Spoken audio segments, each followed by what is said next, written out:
जितना याद की यात्रा में सफल होंगे तो मन की भावनाएं भी शुद्ध हो जाएंगी। भाई साहब, मन की जो भावनाएं हैं उन्हें अशुद्ध होने में तो बहुत समय लगा, परंतु याद की यात्रा से उन सूक्ष्म भावनाओं को कैसे शुद्ध किया जाए और फिर शुद्धिकरण हुआ है या नहीं हुआ है, उसका मापदंड क्या है? ऐसा है कि जितना हम परमात्मा के संग रहते, याद माना उनके संग में रहने, जी तो उनके संग में रहने से उस संग का रंग लगता है। जी।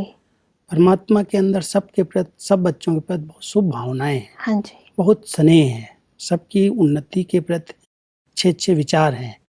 कैसे बच्चों की उन्नति हो, कैसे गति सदगति को प्राप्त करें, कैसे सब बंधनों से मुक्त रहें, बहुत सारी भावनाएं जो परमात्मा की हैं।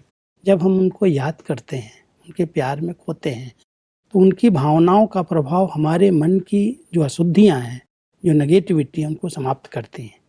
किसी भी अच्छे व्यक्ति के संग में हम जब ज़्यादा समय रहते हैं तो उसके संग का रंग लगता है धीरे धीरे।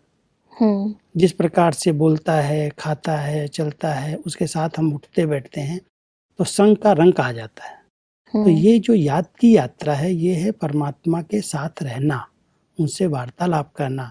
तो उनके संग का रंग जब लगने लगता है तो हमारी भावनाएं परिवर्तित होती हैं। जो मन में बहुत सारी नेगेटिव बातें भर गई, विचारों में जो अशुद्धियां आ गई, वो सब समाप्त होते जाती हैं। जो कुछ हमने किया है, जो किसी के संबंध संपर्क में व्यवहार में हम आए हैं, तो उसके कारण मन की स्लेट जो है गंदी हो गई, भावनाएं हमारी अशुद्ध हो गई। अब परमात्मा की याद से सफाई हो जाती है।